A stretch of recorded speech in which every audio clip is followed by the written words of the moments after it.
আমরা এখন আলোচনা করব ময়মনসিংহ বোর্ড 2024 ইংলিশ সেকেন্ড পার্টের গ্রামার 5 নম্বর প্রশ্নের সলভ করব। ট্যাগ কোশ্চেন সংক্ষিপ্ত বিষয় এটি একটি। এখানে দেওয়া আছে পেট্রোটিজিয়াম ইজ নোবেল ভার্চিউ। আমাদের ট্যাগ কোশ্চেনের অর্থটা না জানলেও হয়, তারপর আমি অর্থটা বলে দিচ্ছি। দেশপ্রেম একটি মহৎ গুণ। এটার বাক্যটার অর্থটা হলো পেট্রোটিজিয়াম ইজ নোবেল ভার্চু।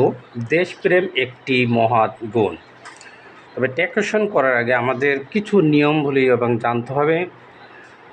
কোনো বস্তু বা দেশ সামগ্রী বস্তুবাচক এক্ষেত্রে যদি হয় সাবজেক্টটি, তাহলে অবজেক্ট ফর্মে ইট বসে।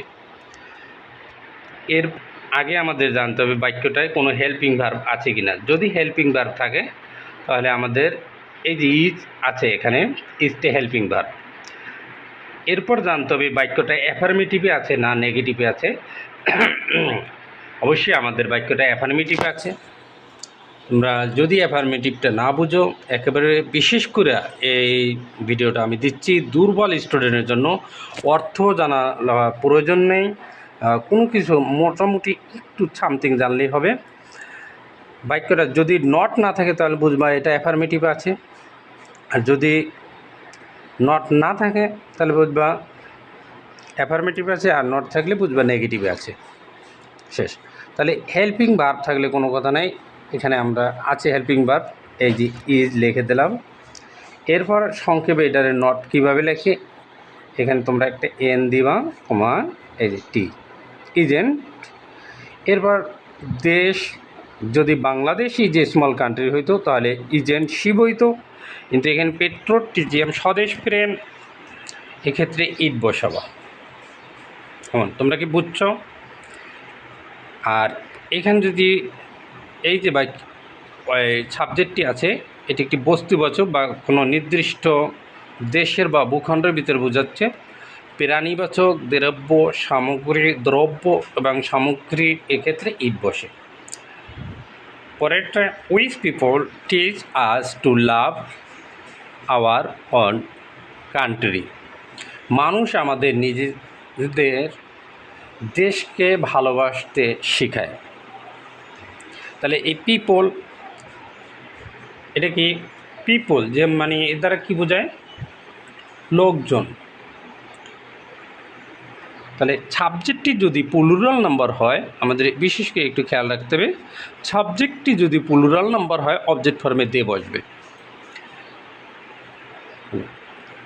আর বিশেষ করে ট্যাগ কোশ্চেন করার আগে বাক্যটা আমাদের পড়ে নিতে হবে।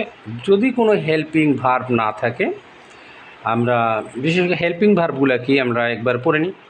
যেমন am, is, are, was, are, shall, should, may, might, can, could, have, has ইত্যাদি আরও বরঞ্চ আছে। তো এখানে কোনো হেল্পিং ভার্ব নাই। বিশেষ করে হেল্পিং ভার্ব যদি না থাকে তাহলে তোমরা ট্যাগ কোশ্চেনটা কীভাবে করবা? খুবই সহজ। যদি হেল্পিং ভার্ব না থাকে তাহলে ডু, ডাজ, ডিড বসে। কী বসবে? ডু, ডাজ, আমি লিখে দিই, ডু, ডাজ, ডিড। এখন কথা আছে ডু, ডাজ, ডিড আমরা কোথায় বসাবো?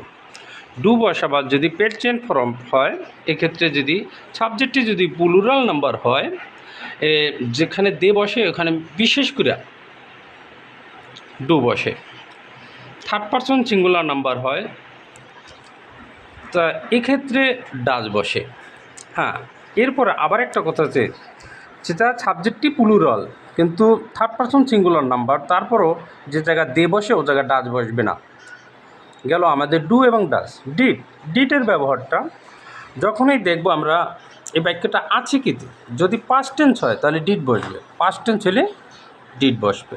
তাহলে এখন আমাদের এই বাক্যটা আছে কিতে, মিস দ্য পিপল টিচ আজ টু লাভ আওয়ার কান্ট্রি। মানুষ আমাদের নিজেদের দেশকে ভালোবাসতে শেখায়। অর্থটাও জানার প্রয়োজন নেই। ফার্স্টেই তুমি দেখবে কোনো হেল্পিং ভার্ব আছে কি না। বাক্যটা যদি অ্যাফার্মেটিভে থাকে তাহলে অ্যাফার্মেটিভে থাকলে তোমার নাবোধক করতে হবে, মানে নেগেটিভ করতে হবে। নেগেটিভ থাকলে হ্যাবোধক হবে, তাহলে নট ফর্মটা যাবে না। তাহলে এখানে আমরা কী করতে পারি? তাহলে ডোন্ট, এখানে কী হবে ডোন্ট, এই যে ডু, তাহলে ডুর এই যে নেগেটিভ ফর্মটা লিখতে হবে এই যে ডোন্ট, তাহলে সাবজেক্টিভ প্লুরাল, উই পিপল, উইস ফল, তাহলে কিছু লোকজন, তারা লোক সংখ্যক বোঝায়, তাহলে কি সাবজেক্টিভ প্লুরাল, প্লুরাল হলেই তোমরা দিয়ে বসাই দেবা, তাহলে THEY। ঠিক আছে, পরের বাক্যটা, we should remember that mother's is everything. আমাদের যে উচিত, প্রত্যেকেই উচিত দেশ এবং মাতৃকে ভালোবাসা থাকা উচিত। তাহলে এখন আমাদের এভরিথিং সকল বিষয়ে, তাহলে ওই শুড আছে আমাদের এখানে হেল্পিং ভার্ব এবং ইজও আছে। তাহলে আমরা এখন কোনটা দিয়ে করব? আমরা ইজ দিয়ে যদি করি তাহলে ইজটার চেয়ে আবার এখানে শুডটাও একটু বিশেষ করে এইটা দেখতে হবে, ফার্স্ট পার্সনে যদি সাবজেক্টে যদি আই, হি, শি, ইট, দে, দেয়ার থাকে তাহলে অবজেক্ট ফর্মে কোনো পরিবর্তন হয় না। তাহলে আমাদের এখানে বাক্যটা আছে কিতে অ্যাফার্মেটিভের, কোথাও যদি তোমরা যে স্যার আমরা অ্যাফার্মেটিভটা বুঝতে পারতেছি না, তাহলে অ্যাফার্মেটিভ যদি না বুঝো তোমরা দেখবা বাক্যটা কোথাও নট আছে কি না, তাহলে বুঝবা যে এটা নেগেটিভে আছে। আর যদি কোথাও নট না থাকে তাহলে বুঝবা এটা অ্যাফার্মেটিভে আছে। তাহলে শুড, আমরা শুডটা লিখে দেব, খুবই সহজ। এই শুড, SHOU, শুড, নটটা লেখা, নেগেটিভ ফর্মটা কী বললো এন কন্টি, শুডেন্ট, ওই আছে ওই বসাই দিলাম, কেমন? পরেরটা সাম পিপল ফরগেট ইট, এটার অর্থটা হলো কিছু মানুষ এটা ভুলে যায়, কিছু মানুষ এটা ভুলে যায়। তাহলে সাম পিপল দ্বারা কি বোঝাইতেছে আমাদের? সাম মানে কিছু লোক, তাহলে এই সাবজেক্টটি কি প্লুরাল সাবজেক্ট, আমাদের বিশেষ করে সাবজেক্ট আগে ধরতে হবে। সাবজেক্টটি যদি প্লুরাল হয় অবজেক্ট ফর্মে দে বসবে, যে জায়গায় দে বসে ও জায়গায় ডু বসে, সহজ। যে জায়গায় দে বসে এ জায়গায় কী বসে ডু বসে। তাহলে বাক্যটা আছে কিন্তু অ্যাফার্মেটিভে, কোথাও আমাদের নট নাই, নিশ্চয়ই এটা অ্যাফার্মেটিভ বাক্য। যদি নট থাকতো তাহলে বুঝতে নেগেটিভে, তাহলে অ্যাফার্মেটিভে থাকলে নেগেটিভ ফর্ম নিতে হবে। তাহলে এখানে আমরা লিখে দেবো ডোন্ট। আর সাম পিপল সাবজেক্টটি প্লুরাল হলে দিয়ে বসাবো THEY, দে, আমাদের জায়গা হচ্ছে না একটু। এরপর পরের বাক্যটা হইলে যায় we hope that everybody the will loves is motherland. আমরা আশা করি সকলেই দেশকে ভালোবাসবে। তাহলে এখানে আমরা কী করতে, উই হোপ দ্যাট এভরিবডি, তাহলে এই উইটা কি ফার্স্ট পার্সনের অপশন, ফার্স্ট পার্সনের অপশন হলে আমাদের বিশেষ করে 6টা ধরা হয়, এই 5টি, আই, উই, মি, আওয়ার, মাই, আজ ধরে বিশেষ। তাহলে এখানে ফার্স্ট পার্সনের অপশন থাকলে কোনো পরিবর্তন নেই, অবজেক্ট ফর্মে বসে যাবে। তারপরও আমি বলি সাবজেক্টের প্রথমে যদি বা শুরুতে ট্যাগ কোয়েশ্চেনের করার ক্ষেত্রে আই, হি, শি, ইট, দে থাকে, কোনো পরিবর্তন নাই, এবং দেয়ার।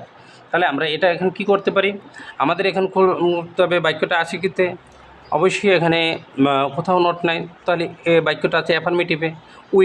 উইলের নেগেটিভে কীভাবে লেখা যায় ওন্ট, উইলের কি নেগেটিভ কী লেখা যায় ওন, WONT, ওন্ট। এরপর ওন্ট, এখন উইটিকে একটি প্লুরাল নাম্বার, উই হোপ যদি ওন্ট, কিন্তু এখানে উইর সাথে ওন্ট যাচ্ছে না, তাহলে আমাদের উই হোপ আশা করি আমরা সকলে, তাহলে দে বসবে THEY, দে। হ্যাঁ, কিছু ক্ষেত্রে যদি উই ব্যবহার করে যে দে নাম্বার, কিন্তু এটা গ্রহণযোগ্য হবে কিনা সন্দেহজনক, তাহলে আমরা দে ব্যবহার করব। Thank you. আপনারা পরবর্তী ভিডিও পাওয়ার জন্য অবশ্যই এইটিটা আপনি সাবস্ক্রাইব করে রাখবেন।